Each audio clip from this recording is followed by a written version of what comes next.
अवतारिणे श्री स्वामिनारायणाय नमो नमः। श्री हरे कृष्णाय नमो नमः। श्री पूर्ण पुरुषोत्तमाय नमो नमः। श्लोक नंबर 5 कंटिन्यू। निर्माण मोह जित संग दोषा अध्यात्म नित्या विनिवृत्त कामा द्वंद्वैर्विमुक्ता सुख दुःख संज्ञैर् गच्छन्त्यमूढा पदमव्ययं तत्। જીત સંગ દોષાહ, ભગવાનમાં આકર્ષણ ખેંચાણ રહેવું કે થવું તે પ્રેમ ભક્તિ કહેવાય છે, અને સંસારમાં આકર્ષણ ખેંચાણ થવું એ મોહ અથવા આસક્તિ કહેવાય છે. મમતા, સ્પૃહા, વાસના વગેરે દોષો આસક્તિને કારણે જ થાય છે. અહીં સંગ શબ્દ આસક્તિ અર્થમાં છે. ભગવાનમાં આસક્તિ થવાથી જગતની આસક્તિ નિવૃત્ત થઈ જાય છે, જીતાઈ જાય છે. જગતની આસક્તિનો નાશ કરવાનો શ્રેષ્ઠ અને સચોટ ઉપાય પરમાત્મામાં આસક્તિ થવી એ છે. આસક્તિનું મારણ આસક્તિ વધારે કામયાબ થાય છે. આસક્તિ હોય ને બીજું ઉપાય કરે તો આસક્તિ ન જાય. આસક્તિના મારણ બે કહેવાય, એક તો વૈરાગ ને એક તો ભગવાનમાં આસક્તિ. એ બેથી જગતની આસક્તિ તૂટે. એમાં પણ ભગવાનની આસક્તિથી ઓલી આસક્તિને મારવી એ કઠણ ન પડે એવો ઉપાય કહેવાય. પીડા બહુ ન થાય. વૈરાગથી આસક્તિ તોડવી એ પીડાદાયક હોય, થોડીક બહુ કઠણ પડી મને. અને હકીકતમાં તો વૈરાગથી પણ એટલું બધું થતું નથી. મહારાજ કે તપથી આસક્તિના મૂળ ન ઉખડે. આસક્તિના મૂળ તો ભગવાનમાં આસક્તિ હોય એનાથી ઉખડે. વિષયા વિનિવર્તન્તે નિરાહારસ્ય દેહિના રસવર્જ્યમ રસોપ્યસ્ય પરમ દ્રષ્ટવા નિવર્તતે. વૈરાગથી અને ત્યાગથી ઉપરથી મોડાઈ જાય, ઉપરથી કપાઈ જાય આસક્તિ, ત્યાગ કરે એટલે. પણ એના મૂળ કાઢવા હોય તો ગીતામાં ભગવાને એવું કીધું કે પરમ દ્રષ્ટવા નિવર્તન. વૈરાગ એકલો કામ કરી શકે નહીં એવું મહારાજે કોઈક જગ્યાએ કીધું છે. એકલો વૈરાગ ટકી ન શકે એવું કે. જો ભગવાનની ભક્તિ એ સહિત હોય તો વાંધો ન હોય. એના કરતાંય ઉપાસના કીધું કે પરમ દ્રષ્ટવા નિવર્તતે, એમાં એક જ સાધન કીધું, ભગવાનની ઉપાસના. એટલે હૃદયપૂર્વકનો સ્વામી સેવક ભાવ, અનન્ય ભાવ આવે તો ઓલું બધું ઓટોમેટિક નીકળી જાય. જગતની આસક્તિ હોય ત્યાં સુધી ભગવાનમાં આસક્તિ થઈ શકે. ભગવાનમાં આસક્તિ બે થઈ શકે. એક માણસને બે જગ્યાએ આસક્તિ હોય એવું ન બને. એવું ન બને. એને ઘરવાળામાં હોતી આસક્તિ હોય, છોકરામાં હોતી આસક્તિ હોય, એને ધનમાં હોતી આસક્તિ હોય, ઘરવાળામાં હોતી આસક્તિ હોય. એવું ન બની શકે. તો ગમે એમ તો જગતની એક જ આસક્તિ થઈ ને. તો બે પદ એટલે તો તમે શું કહો છો? જ્યાં સુધી જગતમાં આસક્તિ હોય ત્યાં સુધી ભગવાનમાં આસક્તિ કેવી રીતે થઈ શકે? થઈ શકે, શરૂઆત તો થઈ શકે. ગઈકાલે ભગવાને કીધું છીતવા, જ્યાં સુધી જગતની આસક્તિ સંપૂર્ણ તોડી ન નાખે. તોડીને આમાં થાય ત્યારે એને પૂર્ણતા આવે. જ્યાં સુધી આમાં હાવ નવરો ન થાય ત્યાં સુધી ઓલામાં પૂર્ણતા ન આવે. એવું તો દેખાવામાં આવે છે જગતમાં કે ભગવાનમાં હોતે હેત હોય ને જગતમાં હોતે હેત હોય, એવું તો હોય. એટલે બે તો હોય, પણ પૂર્ણતા કરવી હોય તો ઓલાને હાવ મૂકવી પડે. ભગવાનમાં આસક્તિ પૂર્ણ કરવી હોય તો એવું તો સંપૂર્ણ ત્યાગ કરીને આવે એવા કેટલા. હે મહારાજ કે એવો વૈરાગ તો કોકને હોય પહેલેથી, કંઈ બધાને કંઈ સત્સંગમાં તો લક્ષાવધિ માણસો છે અને સંપૂર્ણ વૈરાગ કંઈ બધાને હોય એવું ન હોય. એટલે એવી આસક્તિ તોય થાય, જગતમાં આસક્તિ હોય ને વિરક્ત પુરુષોમાં એને આસક્તિ થઈ જાય તો થાય.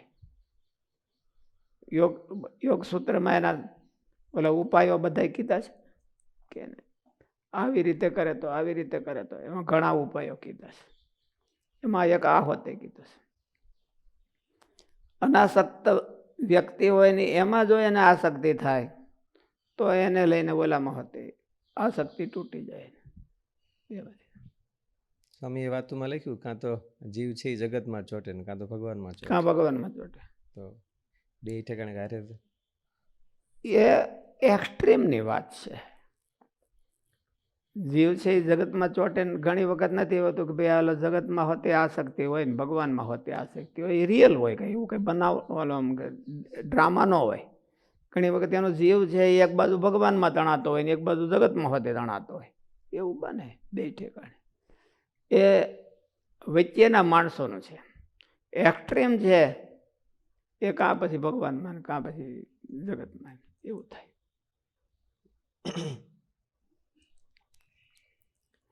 એટલે ભગવાનની આસક્તિ છે એ ઓલી આસક્તિને તોડે છે. ભગવાનની આસક્તિ કરવાનું પર્યાણ કરે તો એ ઓલી ઢીલી પડી જાય. આપણે ઘણી વખત કહીએ છીએ ને કે મનુ મહારાજા હતા ને ભરત મહારાજા હતા ને પૃથ્વીના સમ્રાટ હતા. એને મનમાં એવો સંકલ્પ, મનમાં એને ઉંમર થઈને એને મનમાં એમ થયું કે મારું આ તો આપણે કામ રહી ગયું, તો રાજ્યના તમામ બંધનો છે એ ઢીલા ઢબ થઈ ગયા, પડી ગયા એમ થયું. ભરત મહારાજાને મલવત જહો એવું કીધું, મળની માફક ત્યાગ થઈ ગયો. મનુ મહારાજાએ આખી પૃથ્વીનો ત્યાગ કર્યો. ખાલી એક સંકલ્પ થયો કે હજી મારે ભગવાનમાં આસક્તિ થઈ નથી, કરી નહીં. હજી એને સંકલ્પ એવો કર્યો કે હજી મારે ભગવાનમાં આસક્તિ થઈ નથી અને મારે કરવી જોઈએ. અને આસક્તિ કર્યા પહેલાં હું મરી જાય તો મારી શું ગતિ થાય, એટલો એને વિચાર કર્યો પ્રમાણિકતાથી. તો આ જગત છૂટી ગયું. ભગવાને ગીતામાં કીધું ભોગેશ્વર્ય પ્રસક્તા નામ, તો એનું કે અતિ આસક્ત થયા હોય તો પછી એનામાં કે એવો વ્યવસાય જ નથી કરી શકતા એવું કીધું છે. બે આસક્તિ ભેગી તો ન રહે. ભેગી ક્યાં રાખવી છે આપણે? ભેગી રાખવી નથી, પણ પર્યાણ કરે ત્યારે ભેળી હોય. કોઈ એકદમ હેલિકોપ્ટર લેન્ડિંગ ઓલે પણ નથી થઈ જતો. આમાંથી છૂટવાનો સંકલ્પ કરે અને ઓલામાં કરવાનો સંકલ્પ કરે એટલે એવી થાય, શરૂઆત થાય. એનો એક બે ભોગેશ્વર્ય પ્રસક્તા નામ તયાપહરત ચેતસામ વ્યવસાયાત્મક બુદ્ધિ સમાધો ન વિધીયતે.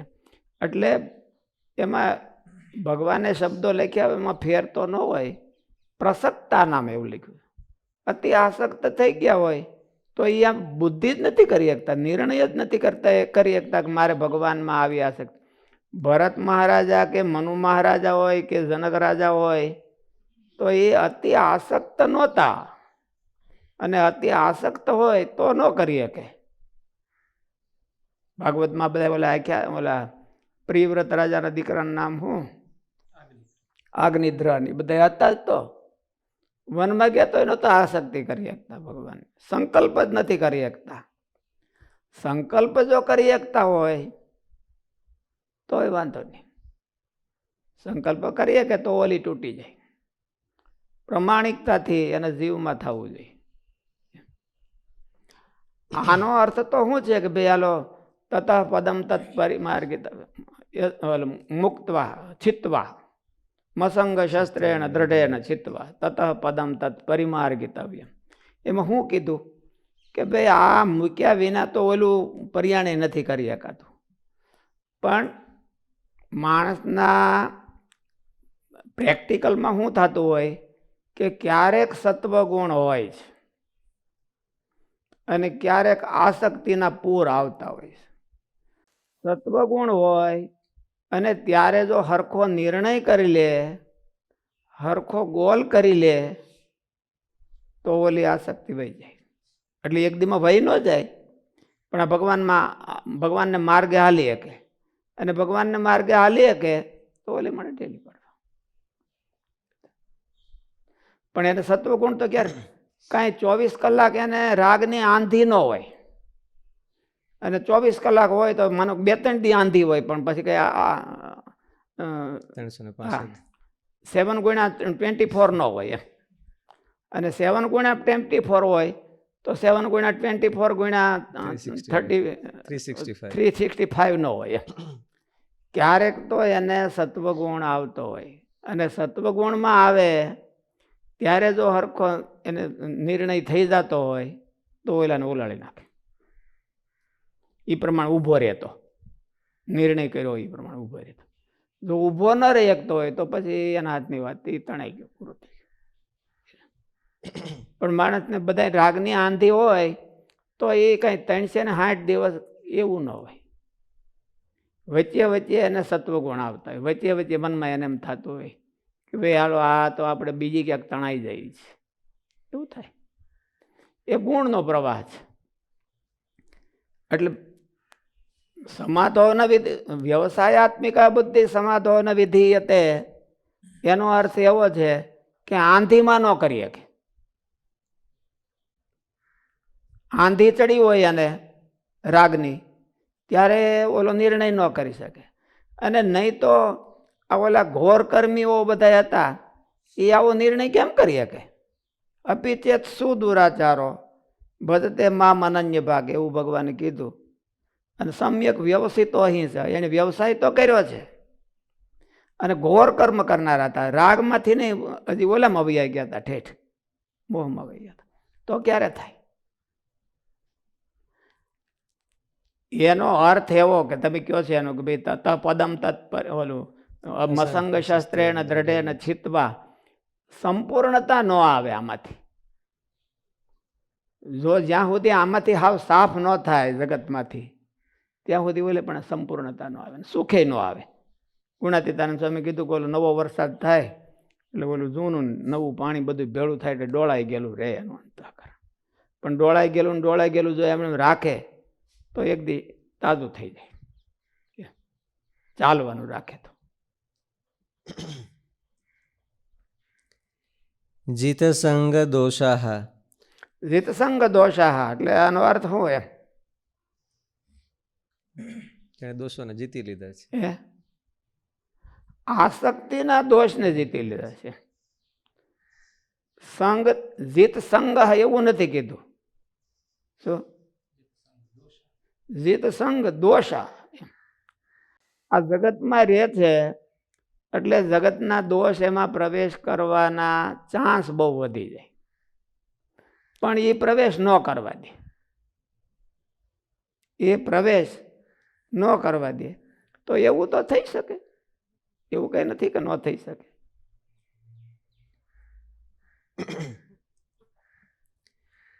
ભગવાનમાં આકર્ષણ ખેંચાણ રહેવું કે થવું તે પ્રેમ ભક્તિ કહેવાય છે, અને સંસારમાં આકર્ષણ ખેંચાણ થવું એ મોહ અથવા આસક્તિ કહેવાય છે.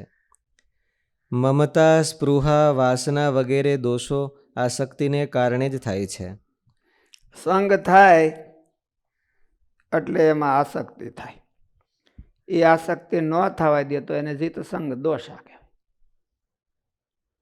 કોઈ પણ નો જોગ થયો, સંગનો અર્થ અહીંયા જોગ થયો, એમ કે જોગ થયો એટલે એમાં આ ઠેઠ ઊંડો ઉતરી જવાનો, લફસવાનો, કાદવમાં ખૂતવાનો, એ ન થવા દે તો એ જીત સંગ દોષા કહેવાય. જોગમાંથી માણા લફસે છે અને લફસવા ન લફસવું એ તો જીત સંગ દોષા કહેવાય. પદાર્થનો જોગ થયો એટલે રહેવાય નહીં, પદાર્થ જોગ તો એ એનો સ્વાભાવિક. મહારાજે કીધું કે સોનું અને સ્ત્રી એ બેનો સ્વાભાવિક ગુણ એવો છે કે મુક્ત અને હોતે ઢળ. એટલે એનો અર્થ એવો નથી કે બધાય મુક્ત ઢળાઈ જ જાય,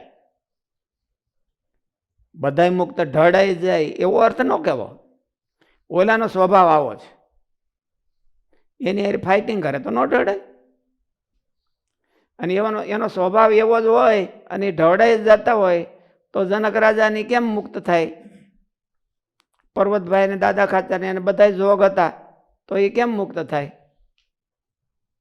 એવું ન હોય. પણ આનો આવો સ્વભાવ છે અને આનો આવો સ્વભાવ છે. જીવનો એવો સ્વભાવ છે કે જ્યાં હોય ત્યાં ઢગલો થઈ જાય.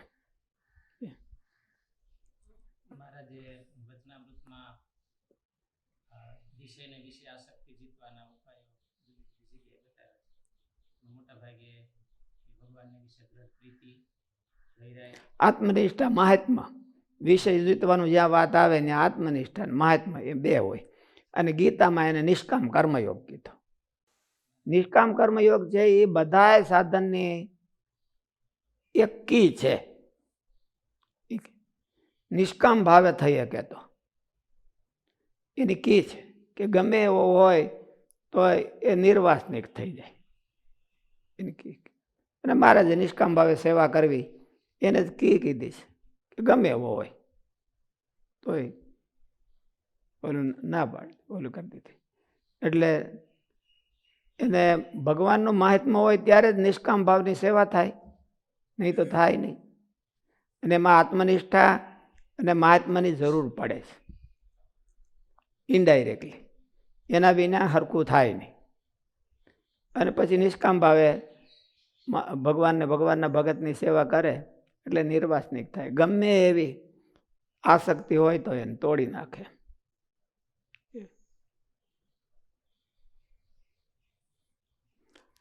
નિર્વાસનિક થઈને એ પછી કરે એવું તો આગલા જન્મનું હોય તો થાય. અને આગલા જન્મમાં જેથી હોય ત્યારે તો આ જન્મ મરણમાં હાયલો આવે છે એટલે એ આસક્તિમાં બુડેલો જ છે ને. એમાંથી આસક્તિ હોય તો આસક્તિને સંપૂર્ણ છોડી દે ત્યાર પછી ભગવાનની ભક્તિની સ્ટાર્ટિંગ થાય એવું તો શક્ય ન બને.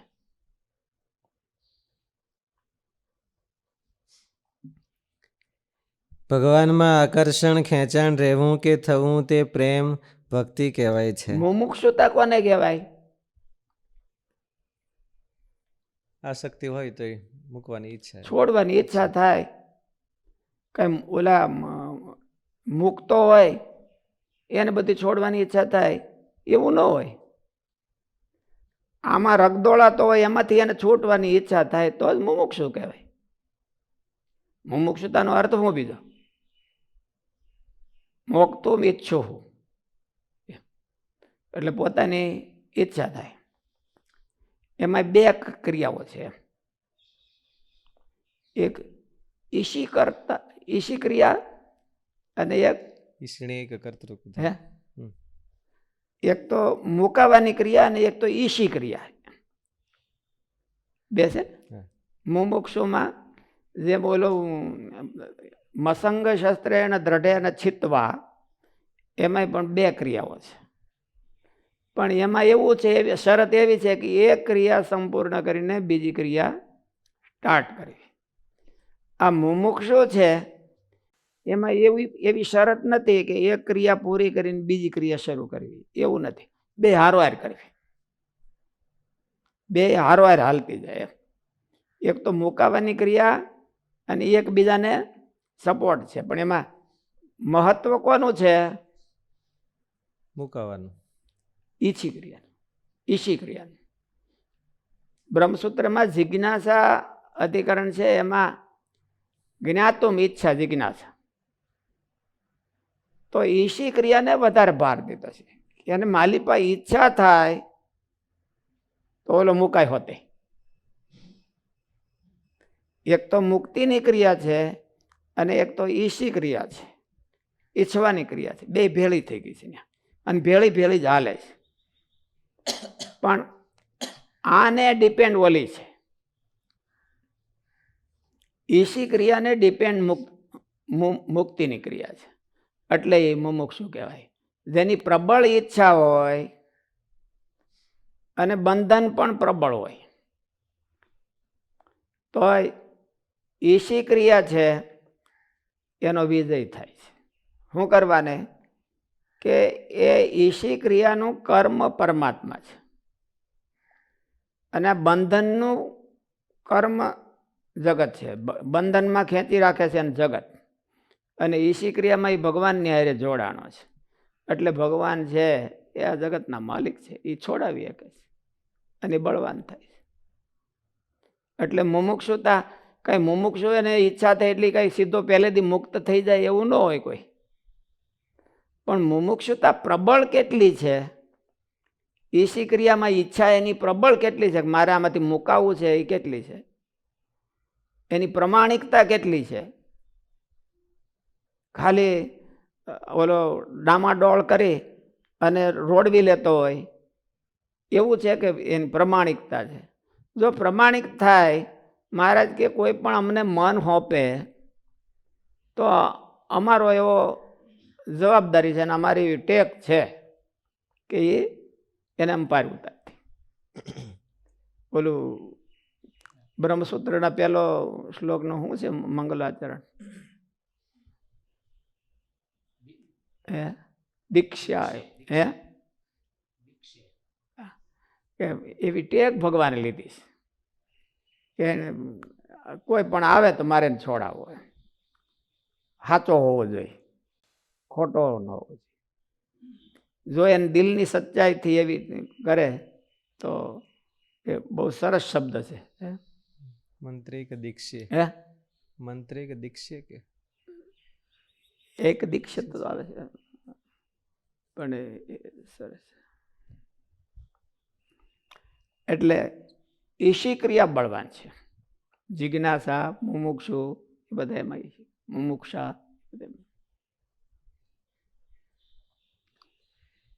ભગવાનમાં આકર્ષણ ખેંચાણ રહેવું કે થવું તે પ્રેમ ભક્તિ કહેવાય છે, અને સંસારમાં આકર્ષણ ખેંચાણ થવું એ મોહ અથવા આસક્તિ કહેવાય છે. મમતા, સ્પૃહા, વાસના વગેરે દોષો આસક્તિને કારણે જ થાય છે. અહીં સંગ શબ્દ આસક્તિ અર્થમાં છે. ભગવાનમાં આસક્તિ થવાથી જગતની આસક્તિ નિવૃત્ત થઈ જાય છે, જીતાઈ જાય છે. જગતની આસક્તિનો નાશ કરવાનો શ્રેષ્ઠ અને સચોટ ઉપાય પરમાત્મામાં આસક્તિ થવી એ છે. આસક્તિનું મારણ આસક્તિ વધારે કામયાબ થાય છે. અધ્યાત્મ નિત્યા આત્મની અધિકૃત્ય વર્તતે ઇતિ અધ્યાત્મ. તેનું તાત્પર્ય દેહભાવથી અલગ થઈને આત્મકેન્દ્રિત થવું તે છે. માણસ જેટલો દેહભાવને દબાવીને તેનાથી અલગ પડીને આત્મકેન્દ્રિત થઈ શકે છે, આત્મહિતમાં જેટલો વર્તી શકે છે, તેટલો તે આધ્યાત્મિક બન્યો કહેવાય છે. કેવળ રાત્રિ દિવસ આત્માની ચર્ચા કર્યા કરવાથી પણ તે આધ્યાત્મિક બની જતો નથી. એસક્યુ એટલે શું? સ્પિરિચ્યુઅલ ક્વોશન્ટ એટલે શું? આત્માને સેન્ટ્રિક વિચારો, આત્માને સેન્ટ્રિક વિચારો કરવા. દેહ ભાવને ત્યાગીને આત્માનો વિચાર કરે તો એસક્યુ નો અર્થ એવો. ખાલી આત્માનો વિચાર એટલું નહીં. એસક્યુ એટલે દેહ ભાવને ઓછો કરી અને આત્માનો વિચાર કરે. અને બોલો ઈક્યુ એટલે શું?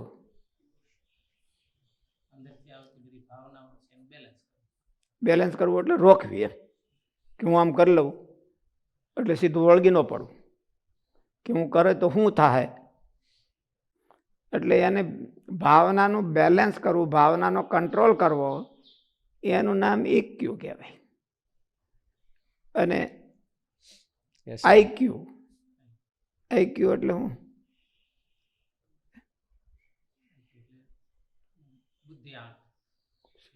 આઈક્યુ એટલે હું? ઇન્ટેલિજન્ટ ક્વેશ્ચન થાય. સરળ સ્વામીજી શું કહે છે? આઈક્યુ એટલે શું કહેવાય? દોષ જાણી અને જે કરવાનો હોય પર્પઝ એને જાણવી હોય. આઈક્યુ એટલે શું કહેવાય ભાઈ? એ તો બરાબર છે, એ તો ડિક્શનરી તમે કીધી. ઇન્ટેલિજન્ટ ક્વેશ્ચન તો બરાબર, પણ ઇન્ટેલિજન્સ શું એમ?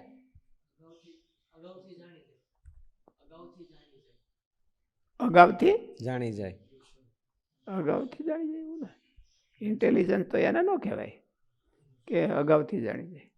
પોતાનું હિત કરનારું હોય એને જાણી હિત કઈ પ્રોબ્લેમ સોલ્વિંગ કેપેસિટી. પ્રોબ્લેમમાંથી રસ્તો સાચો કયો કાઢવો, દલદલમાં ખૂતી ગયા હોય તો એમાંથી રસ્તો કેવી રીતે કાઢવો, એને ઇન્ટેલિજન્સ ક્વેશ્ચન કહેવાય. અને ભાવનાનું બેલેન્સ કરવું એનું નામ EQ કહેવાય. અને દેહથી નોખું પડવું અને આત્માને ઓરિએન્ટેડ થિંકિંગ કરવું તો એને સ્પિરિચ્યુઅલ ક્વેશ્ચન કહેવાય. એટલે અધ્યાત્મ નિત્યા વિનિવૃત્ત કામા દ્વંદ્વૈર વિમુક્તા. એમાં અધ્યાત્મ નિત્યા છે એ સેન્ટર છે આ શ્લોકનું. એમ એ સેન્ટર છે. અધ્યાત્મ નિત્યા હોય તો મોહ જવાની શક્યતા રહે, માન જવાની શક્યતા રહે, જીતસંગ દોષા થાય, વિનિવૃત્ત કામા થાય, દ્વંદ્વથી વિમુક્ત થાય. જેટલું એનું અધ્યાત્મ સ્ટ્રોંગ હોય એટલું એ દેહથી નોખો પડીને કેટલો વિચાર કરી શકે છે. દેહમાં બધું આવી ગયું, પછી એના ગુણો સદગુણો આવી ગયા, બધા આવી ગયા, દુર્ગુણો હોતે આવી ગયા બધા. દુર્ગુણોથી નોખું પડવું એ કઠણ કે સદગુણોથી નોખું પડવું એ કઠણ?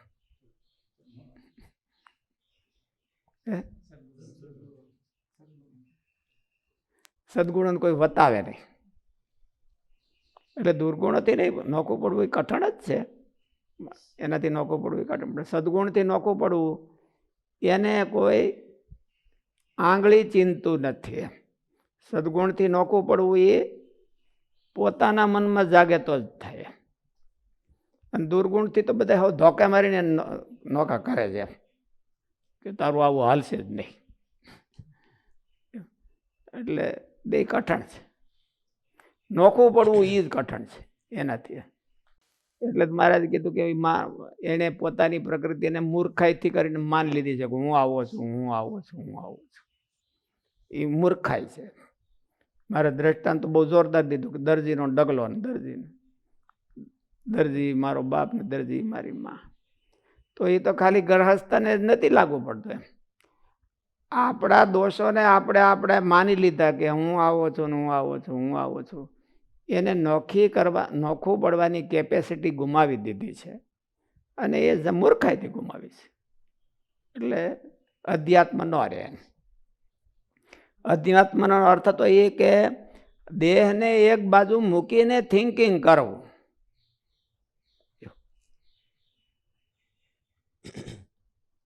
દેહને ભેળું ને ભેળું રાખીને થિંકિંગ ન કરો.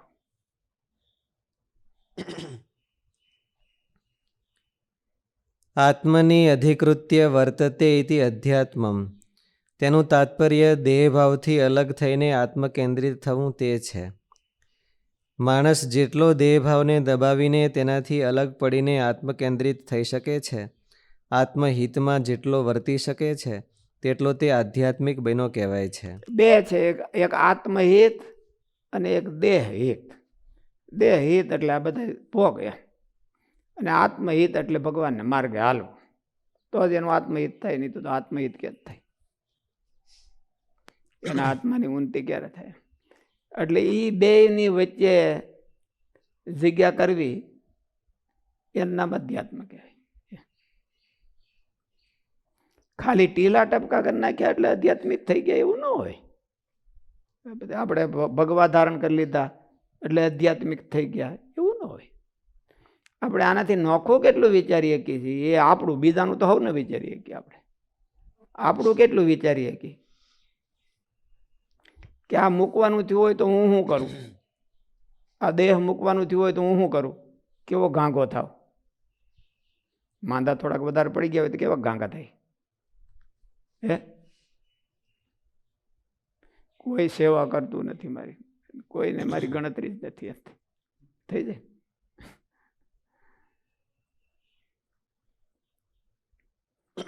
એ બધી ગાંગાય છે. કન્ફ્યુઝન મને તરત જ ચક્કર વહેતા થવાય. કે મારું કોઈ ધ્યાન નથી રાખતું, મારું આમ કરતું નથી.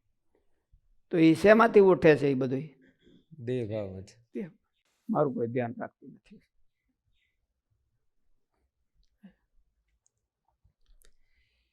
કેવળ રાત્રિ દિવસ આત્માની ચર્ચા કર્યા કરવાથી પણ તે આધ્યાત્મિક બની જતો નથી.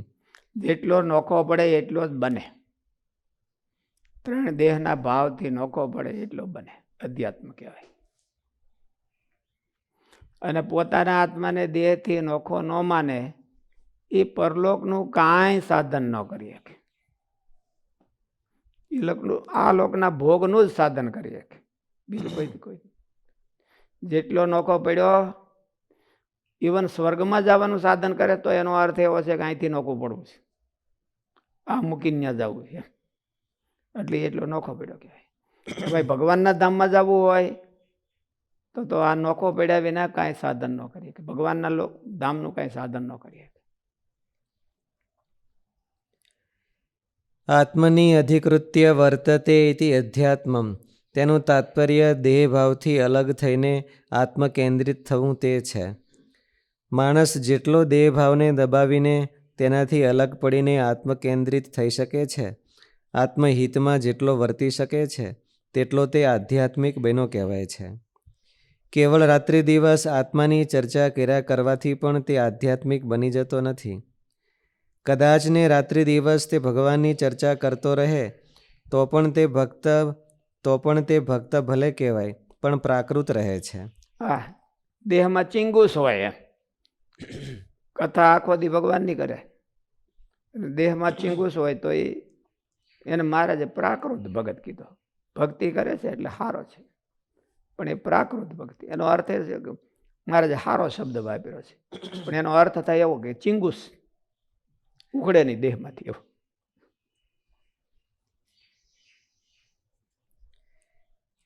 કદાચ ને રાત્રિ દિવસ તે ભગવાનની ચર્ચા કરતો રહે તો પણ તે ભક્ત ભલે કહેવાય, પણ પ્રાકૃત રહે છે, આધ્યાત્મિક ભાવમાં આવી શકતો નથી.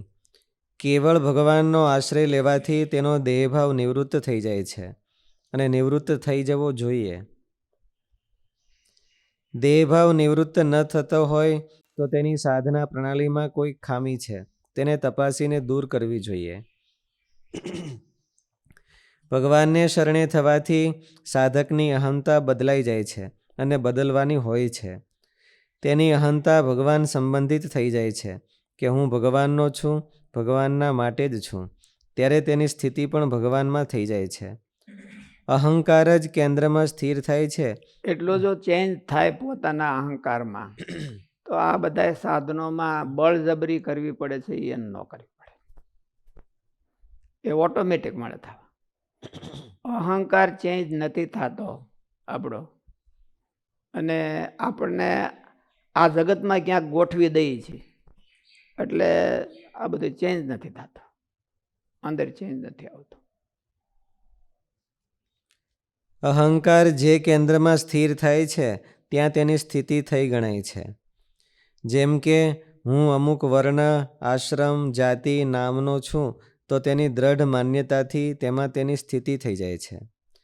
તેમ દ્રઢપણે ભગવાનનો સેવક છું એમ માનવાથી તેની ભગવાનમાં સ્થિતિ થાય છે. તેને આધ્યાત્મિક સ્થિતિ કહેવાય છે, જે નિરંતર રહે તેમ સાવધાની. એને સ્થિત પ્રજ્ઞા ગીતામાં કીધા છે, સ્થિત પ્રજ્ઞા કહેવાય.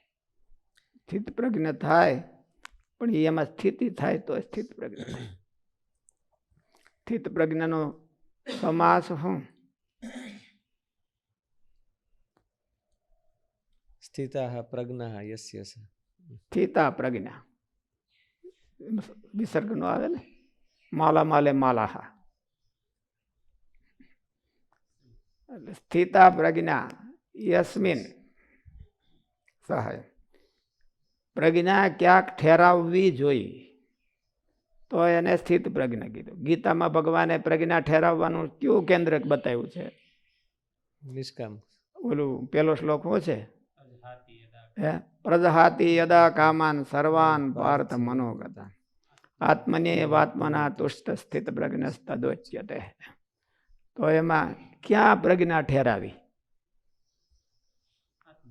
આત્મા. એવી રીતે ભગવાનમાં જો ઠેરાવે તો એની ભગવાનમાં સ્થિતિ થઈ કહેવાય. ભગવાનમાં ઠેરાવવાનો રસ્તો શું? ભગવાનમાં પોતાની પ્રજ્ઞા એટલે બુદ્ધિ, બુદ્ધિને સ્થિર કરવાનો રસ્તો કયો? સેવક ભાવ. હું ભગવાનનો સેવક છું, ત્યારે ભગવાનમાં બુદ્ધિ સ્થિર થાય ને. એટલે હું તો એક સાધન થઈ ગયું અને ભગવાન છે એ બુદ્ધિનું કેન્દ્ર થઈ ગયું. હું ભગવાનનો છું. પણ એ થાય તો એની બધી ક્રિયા બદલી જાય. એ ક્રિયા પછી પ્રાકૃત ન રહે. એટલા માટે મહારાજે સાધુઓને મંત્ર હોતે કીધો છે, બ્રહ્માહમ કૃષ્ણ દાસ અસ્મિ. પણ હવે આ માનતો હોય હું કોનો દાસ છું, હવે એ કઈ એને ખબર હોય. ભગવાન તે દિવસે જન્મ થયો છે એવું કહેવાય. હું ઓલો આગલો જન્મ હોય આ મંત્ર મળે એટલે ભૂલી જવાનો. હું ફલાણો હતો, ફલાણો હતો, ફલાણો હતો, એ બધું ભૂલી જવાનું. અને હવેથી હું બ્રહ્માહમ કૃષ્ણ દાસ છું, મારો આજે અહીંયા જન્મ થયો એટલે હું હવે આવો છું. ભૂલી જાય છે એનું કારણ મુમુક્ષુતામાં કામ. તેથી જ ઘીરો ન હોય. સાધુ થયો હોય તેથી જ ઓલો મંત્ર ઘર્યો ન હોય કાનમાં, એટલે ભૂલી જાય. પછી આમાં ભૂલી જાય. કદાચ કોકને ઘરી ગયો હોય તો પછી આ બધું ભાડે તો ભૂલી જાય કે મારો આ તો મારે બાકી રહી ગયું છે. તો બ્રહ્મા આમ તો એ તો છે જ, આપણું પડ્યું જ છે, એ તો ગમે તેથી સંભાળી તેથી થઈ શકે એવું છે.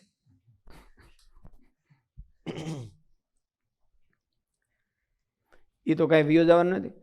મોસમી સિઝનેબલ બિઝનેસ હોય એમાં સિઝન આવે ત્યારે ધ્યાન રાખવાનું છે.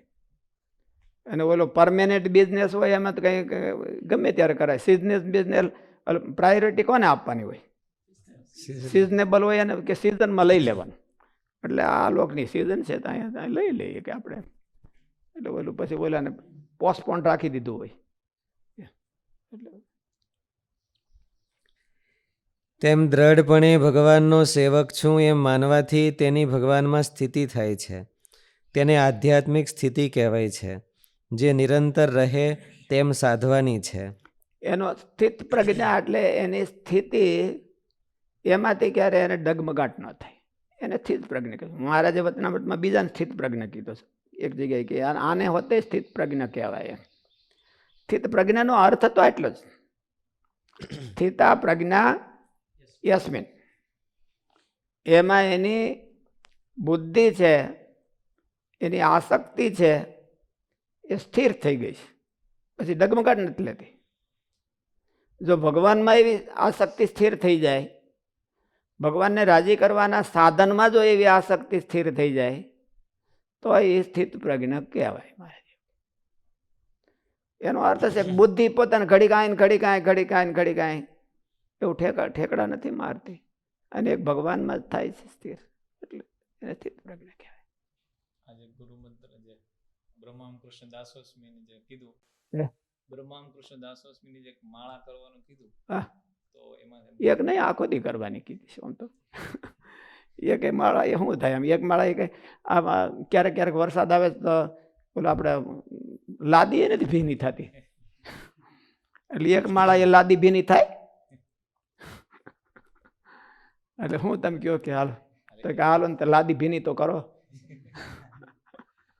એવી રીતે ખાલી એમ કે માને, હા, કઈ રીતે એમાંથી એમ કે સેવક સેવક બેનિફિશિયર.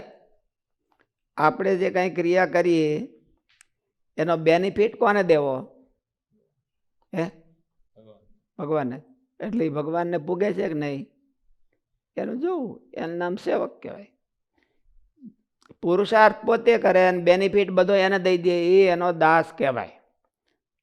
ગ્રહસ્થ છે એ પુરુષાર્થ પોતે કરે ને ઘરવાળાને બધું દઈ દે તો એ ઘરવાળાને દાસ કહેવાય. છોકરાને દઈ દે તો છોકરાને કહેવાય. એનો અર્થ જ એવો છે કે પુરુષાર્થ પોતે કરીને એનું બેનિફિટ કોને આપે છે, એના બેનિફિશિયર, પરમેનન્ટ બેનિફિશિયર કોને નક્કી કર્યા છે? એને નક્કી કર્યા હોય કે મારે આને પછી ભલે ને બહાર ગમે તે સમજે પણ જૈન સાનમનો એને દઈ આવે કે લ્યો આ તમે હાથો માંડ માંડ આવ્યું છે મારા હાથમાં. એટલે બેનિફિશિયર હોય ને એનું નામ દાસ કહેવાય. બેનિફિશિયર જેને બેનિફિટ મળતો હોય એનો સહજ દાસ કહેવાય. પછી ભલે દાસ કહે કે ન કહે, દાસની વ્યાખ્યા તો આવી જ. દાસ હોય ને એને બેનિફિટ ન દે, ચેલા તેરા કયા નહીં કરતા, તો એનો દાસ ન કહેવાય. કામ પુરુષાર્થ કરીને બેનિફિટ એને દે. આપણે પુરુષાર્થ કરીએ છીએ એ શેને માટે કરવો. એટલે ઓલામાં બહુ સરસ લખ્યું છે. ઓલી બુક વાંચતો હતો ને એની એક સમરી વાંચતો હતો. ક્યું સ્ટાર્ટ વિથ વાય. એમાં બહુ સરસ સમરીમાં લખ્યું કે આપણે ક્રિયા કરીએ છીએ, હું જોઈન કરીએ છીએ વોટ, હું કરું છું અને એ કેવું છે, અને એને પછી બીજાની હારે હરખાડી. વોટ ઉપર આપણો ફોકસ હોય છે એટલે આપણને બીજાની હારે કમ્પેરિઝન કરવાની ઈચ્છા થાય છે કે મારું વોટ કેવડું મોટું અને એનું વોટ હાવ અવડું, એટલે એને કમ્પેરિઝન કરવાની ઈચ્છા થાય. અને હાવ કેટલી ભાઈ લોહીનો પરસેવો કરીને કરીએ છીએ, પણ ઓલું ભૂલી જાય છે વાય હું કરવાનું કરો છો. એટલે જેનું વાય મોટું એ આપણે શું કરવાનું કરીએ છીએ. હાવ કોઈ પર્પઝ માટે જ કરતા હોય, કઈ પર્પઝ ભૂલીને કોઈ કરતા નથી કોઈ, પણ એનો પર્પઝ હાવ ક્ષુદ્ર અને ઓલો હોય.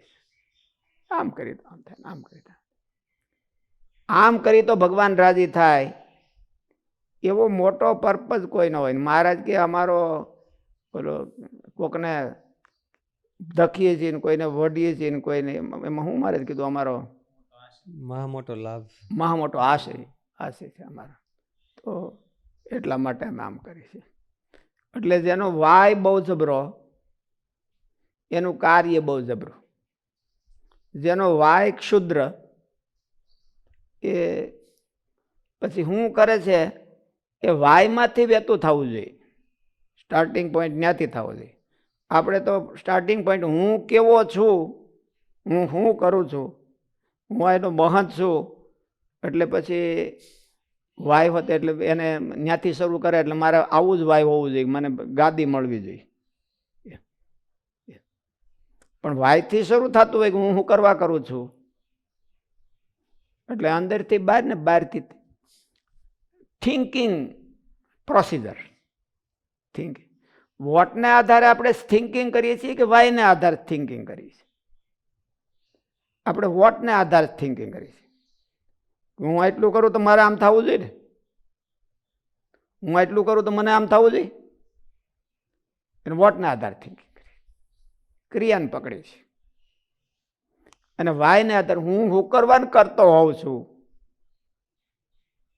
મારે આ કરવાનું પ્રયોજન સાધું હું કરવાને જ થયો તો બધા પ્રોબ્લેમ સોલ્વ થઈ જાય. હું સાધુ થયો એટલે મને આમ થવું જોઈએ, મને કોઈ કઈ ન જવું જોઈએ, મને આમ દેવું જોઈએ, મને લીલ પવણાવવા જોઈએ કે મને મહંત ન કરો તો મને લીલ પવણાવવાનું. બે માંથી એક શરત.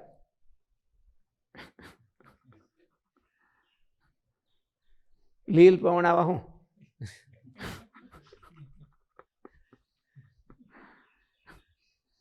અક્ષર ભગત લીલ પણ વિશ્વદર્શન સ્વામીજી ગ્રીન મેરેજ, ગ્રીન મેરેજ. શું લીલ પવણાવા એટલે શું કહેવાય? ગ્રીન મેરેજ જોઈએ છે, યલો મેરેજ અને રેડ મેરેજ, એવી રીતે ગ્રીન મેરેજ. શું એવું ઓલું ગાર્ડન ઓલો હોલ હોય ને એમાં મેરેજ કરે એટલે ગ્રીન મેરેજ થઈ જાય.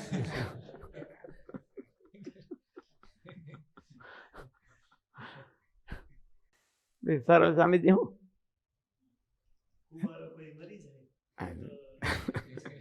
એટલે ગ્રીન કહેવાય. કેરી આપણે ઓલી તોડવી હોય તો શું કરીએ કે ટીપકી ટીપકી થઈ શકે ને એમ, અને યલો થઈ જાય તો કઈ વાંધો નહીં, તો તરત જ તોડી. પણ ગ્રીન હોય ને તોડી તો ખાટી બળા નીકળે ને, એમ ગ્રીન મેરેજ હોય એટલે લીલ પણ આવે.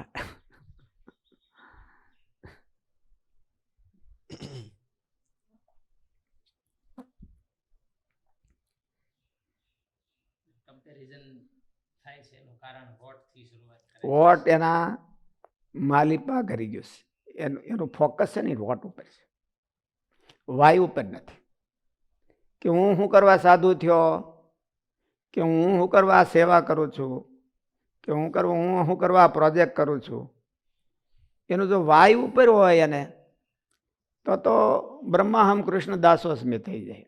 આ ભગવાને વ્યવસ્થા એવી કરી છે એટલે સંસ્થા. પણ બ્રહ્માહમ કૃષ્ણ દાસોસ્મી નથી થતું એનું કારણ એ છે કે એને વોટ ઉપર ફોકસ એનું, અને વોટે હાવ ક્ષુદ્ર વોટ હોય છે. વોટમાં પાછા નકરા વોટ ભેળા કરો તો એમાં બધાય વોટ હરખા ન હોય. એવી રીતે બધાય વાય ભેળા કરો તો બધાય વાય હરખા ન હોય. મહારાજ કે અમારો આશય આવો છે, અમારો બહુ મોટો ઈરાદો છે કે કોઈ પણ જીવને પાધરું પડે અને ભગવાન જન્મ મરણમાંથી જાય એવો અમારો મોટો ઈરાદો છે. એવું મારે શબ્દ વાપર્યો છે, મોટો. એવું એટલે વાય મોટો અને નાનો હોતે હોય. વાય એટલે જેનો વાય જેટલો મોટો એટલું એનું કાર્ય મહાન, એનું કાર્ય મહાન. વાય ક્ષુદ્ર હોય કે એને કીધું મને કેમ નહીં, મને હોતે થવું જોઈએ, એને આ મળ્યું ને મને કેમ નહીં, એટલે એ ક્ષુદ્ર વાય કહેવાય. એ આગળ વધી ગયો અને એ બેનિફિટ લઈ જાય છે તો મને કેમ નહીં, હું એના કરતાં બહુ સારો છું, તો એ ક્ષુદ્ર વાય કહેવાય.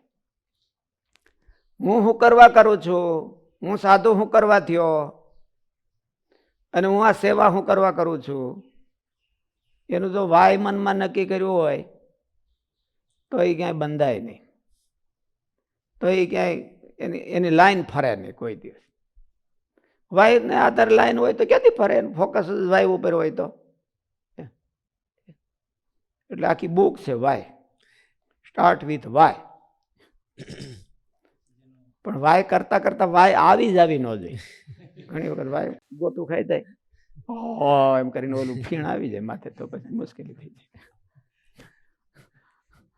એટલે વાય અઘરો હતો એવો છે વાય. જેને માનો કે હાવ નબળું હોય હા, તો એને વોટની ખબર નથી કે વાયની ખબર નથી. એ બે શેડા મેળવવા જોઈએ. બે શેડા મેળવે એટલે હાવ ઓટોમેટિક રાઈટ થઈ જાય. એકાદો શેડો ન મેળવાનો હોય, હાવ તો વચ્ચેનું છે. મારે કેમ કરવું, હવે જો વોટ છે એને મારે ક્વોલિટી કરવી, એ વોટમાં આવે. હું આ બી સેવા કરું, પણ એવી સેવા એ કરે, પણ એવી સેવાને જો ફોકસ કરે તો એને અભિમાન આવે કે બોલો તો નથી કરતો, હું મારું તો આ છે, બોલો તો આવો છે ને બોલો તો આવો છે ને હું આવો છું, એટલે વોટ થયું. વોટ ઉપર ફોકસ કરવાથી આ પ્રોબ્લેમ થાય. અને વોટ જો એને હરખું ગોઠવાઈ ગયું તોય હાવ હરખું ગોઠવાઈ જાય. અને વાય હરખું ગોઠવાઈ ગયું, હાવ છે એ આને બેમાં બધી એકંદર ડિપેન્ડ હોય. કોકને વાય હરખું ગોઠવાઈ ગયું કે મારે આના માટે કરવી, તો એને ખબર પડે જ કે મારે કેમ કરવી આ. અને કોકે ટાર્ગેટ ઓલો રાખ્યો હોય કે વોટ મારે શું કરવું છે, એ જો એને હરખું બરાબર મગજમાં ભૂસું ભરાઈ ગયું હોય તોય પણ એને ખબર પડે કે મારે કેમ કરવું. એટલે એમાં થોડીક મેથડ એથિકલ ને અનએથિકલ હોય. જો સારો ઈરાદો થઈ ગયો હોય તો એથિકલ આવે, સારો ઈરાદો ન હોય તો અનએથિકલ આવે, એવું થાય. પણ હાવ છે એ આને બેને ડિપેન્ડ છે. આ એમાં ક્યાં વધારે ઓલો થઈ ગયો એની ઉપર આધાર. વેનનો રોલ કેટલો? ક્યારે કરવું એ તો વેનનો રોલ એ બધાયમાં આવે. ઓલું વોટમાં ને હાવમાં આવે વેનનો. રોલ હોતે આવે, એમાં કંઈ વાંધો નહીં કંઈ. પણ આવની અંદર એને મર્જ થઈ જાય છે આવની અંદર. કારણ કે મારે કેમ કરવું તો પરિણામ આવે, એટલે ક્યારે કરવું હોતે એ ઓટોમેટિક આવી જાય કે ભાઈ આવી રીતે કરવું. કેમનો અર્થ બધોય, હાવનો અર્થ બધોય વેન હોતે આવી જાય એમ. કેવળ ભગવાનનો આશ્રય લેવાથી તેનો દેહભાવ નિવૃત્ત થઈ જાય છે અને નિવૃત્ત થઈ જવો જોઈએ. દેહભાવ નિવૃત્ત ન થતો હોય તો તેની સાધના પ્રણાલીમાં કોઈ ખામી છે, તેને તપાસીને દૂર કરવી જોઈએ. ભગવાનને શરણે થવાથી સાધકની અહંતા બદલાઈ જાય છે અને બદલવાની હોય છે. તેની અહંતા ભગવાન સંબંધિત થઈ જાય છે કે હું ભગવાનનો છું, ભગવાનના માટે જ છું. સ્થિત પ્રજ્ઞ થવાનો નિર્ણય જોઈએ આપણે, એમ કે મારે સ્થિત પ્રજ્ઞ થવું છે. પણ સ્થિત પ્રજ્ઞાના ઠેકાણા ઘણા છે.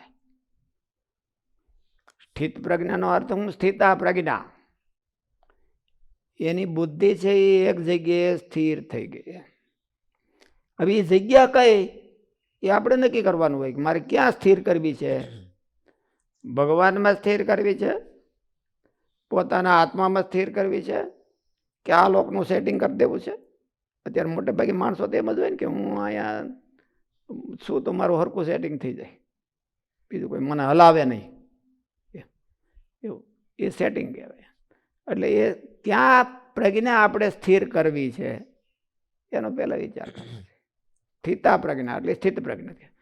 ભગવાનમાં જો આપણે પ્રજ્ઞા સ્થિર કરવી હોય અને એવો સ્થિત પ્રજ્ઞા થવું હોય તો ભગવાનમાં તો બુદ્ધિ સ્થિર કરવાનું સાધન એની સેવા કરવી, એનો સેવક થવું. સેવા કરવા કરતાં સેવક થવું એ બહુ મહત્વનું છે. સેવક થવું એ મેન્ટાલિટી છે અને સેવા કરવી એ ફિઝિકલ છે. હું સેવા કરતો હોય પણ મેન્ટાલિટી ઓલી થઈ ન હોય, અને મેન્ટાલિટી હોય અને ક્યારેક સેવા ન કરતો અને બેઠો હોતે હોય. ગુણાતીતાનંદ સ્વામી કીધું ને કે કાંઈ ન કરે, ઓલું એક મંદિરનું કામ 10 માણાનું કામ કરતો હોય, મંદિર આખું હલાવતો હોય તો એ સત્સંગમાં સ્થિર ન રહે. અને કેટલા કાંઈ ન કરે, એક ઈંટ ન ઉપાડી હોય એવું સામે લખ્યું, એક ઈંટ ન ઉપાડી હોય તોય પણ એનો પાયો છે એ સત્સંગમાંથી કોઈ હલાવી ન શકે. એટલે મેન્ટાલિટી ઉપર આધાર. એટલે સ્વામીએ મેન્ટાલિટી કીધી છે કે ઓલું 10 માણાનું કામ કરતો હોય પણ એની મેન્ટાલિટી બીજી હોય. સેવક ભાવની મેન્ટાલિટી ન હોય.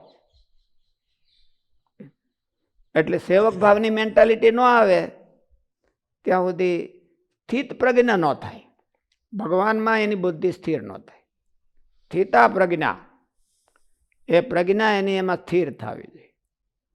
પ્રજ્ઞા એટલે પવિત્ર બુદ્ધિ. એમ પ્રજ્ઞા એને પ્રજ્ઞા કહેવાય. વિશુદ્ધ બુદ્ધિ હોય એમાં થાય, અને બગડેલી બુદ્ધિ હોય તો એને પછી બીજી જગતમાં કદડામાં સ્થિર થઈ જાય, એમાંથી ઉખડે નહીં. એટલે એ સ્થિત પ્રજ્ઞ જ કહેવાય. પણ મહારાજ એને કીધો નહીં, આપણે તો કેવો જોઈએ.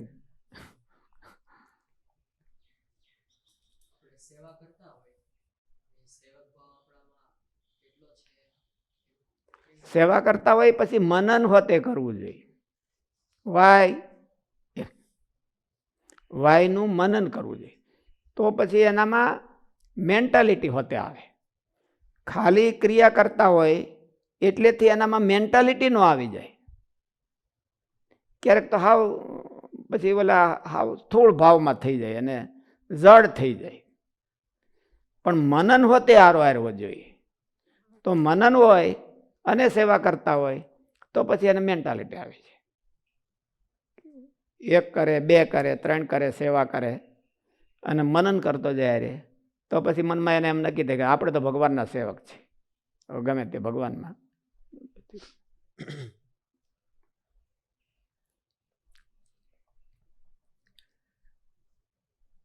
તેની અહંતા ભગવાન સંબંધિત થઈ જાય છે કે હું ભગવાનનો છું, ભગવાનના માટે જ છું.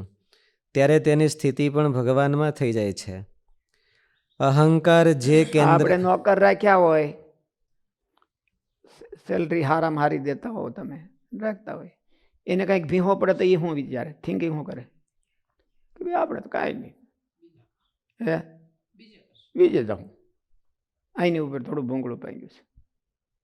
અથવા તો બીજે જાઉં એમ ન હોય તો કે કરા દો, એને જેમ કરતા હોય એમ કરવા દેવું, આપણું માને નહીં તો હું. પણ ગરધણી હોય તો એમ નોકર ન કરતો હોય તો એમ એમ એમ મનમાં સંતોષ માની લે કે કાંઈ વાંધો નહીં, કરતા હોય કરવા દો ને આપણે હું એમ કરે. એવું શું કરવા થાય? પોતાનું મારું મનાય છે ઓલાને. મેન્ટાલિટી ફેર છે, એની મેન્ટાલિટી છે ને એ ઓલી થઈ ગઈ છે. એટલે જેમ હોય એમ હલાવી દઉં એમ ન હાલે. એની મેન્ટાલિટી એવી થઈ ગઈ છે કે હું આનો ગરદણી છું અને મારે આને સારું ઉતારવું છે પાર, એટલે જેમ કરે એમ ન હાલવા દે. અને બોલું કેમ કે ભાઈ હાલો કે આપણું ક્યાં છે, જેમ થતું એમ થવા દો ને, સારો પ્રયત્ન કરી લેવાનો. પણ આપણે કહી તો આપણને ખબર હોય તો કહી દઈએ, અને ન કરે તો પછી આપણે શું કરીએ? પણ ગરદણી હોય ને દુકાન હોય તો ન કરી તો શું કરીએ? નોકર છે અને મેં 2-3 વાર કીધું ન કરે તો આપણે શું કરીએ એમ કે શું કરવાને? એની મેન્ટાલિટી છે ને એ સ્થિત પ્રજ્ઞ થઈ ગઈ દુકાનમાં, કે આનો ધણી હું જ છું અને આને હરખું મારે જ કરવાનું, નોકર કરે કે ન કરે.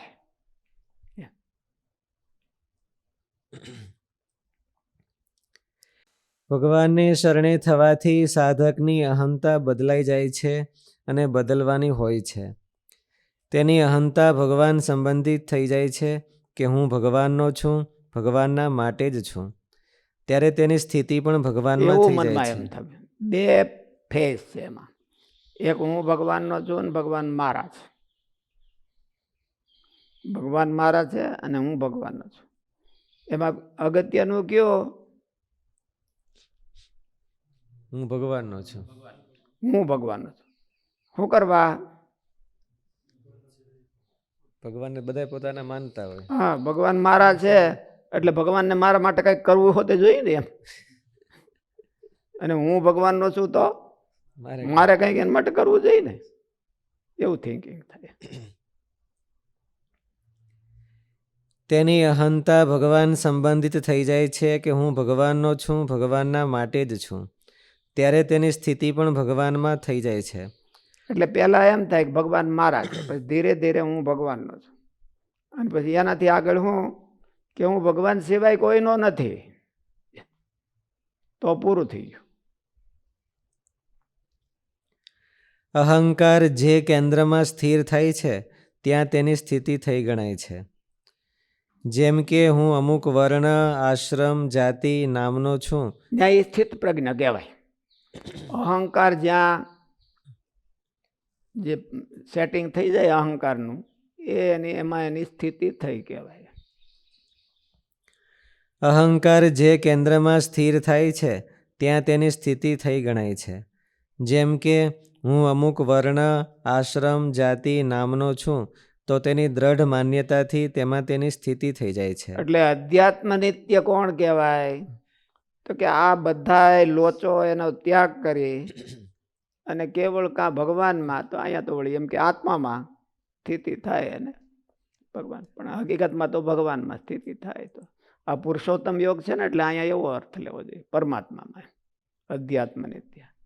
કારણ કે પુરુષોત્તમની ઓળખાણ કરવા માટેનો આ યોગ છે. બીજો અધ્યાય હોય તો આત્માના માટે હોય, આત્મની આત્મના તુષ્ટ સ્થિત પ્રજ્ઞસ્તદ હોય છે તેવું કીધું. પણ અહીંયા અધ્યાત્મ નિત્ય એટલે પરમાત્મામાં એની સ્થિતિ થઈ હોય તો એવું. જેમ કે હું અમુક વર્ણ, આશ્રમ, જાતિ, નામનો છું, તો તેની દ્રઢ માન્યતાથી તેમાં તેની સ્થિતિ થઈ જાય છે. તેમ દ્રઢપણે ભગવાનનો સેવક છું એમ માનવાથી તેની ભગવાનમાં સ્થિતિ થાય છે. તેને આધ્યાત્મિક સ્થિતિ કહેવાય છે. એની મેન્ટાલિટી સેવક ન થઈ તો એની ભગવાનમાં સ્થિતિ ન થઈ.